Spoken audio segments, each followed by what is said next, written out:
Paano malaman if nasa good location ang business mo? Answer, number one, malapit ang customers sa area nyo. For example, students ang customers mo. Dapat malapit sa school ang business mo.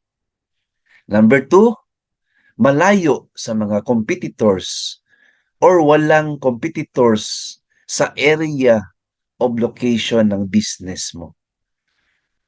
Number three, merong parking space.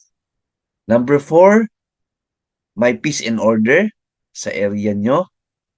And number five, walang problema sa electricity, water, and communication facilities. Opo, napaka-important ang 5 bagay na ito so that makonsider ito na good location ang business mo. Alright? Points to ponder, friends. 2 thumbs up.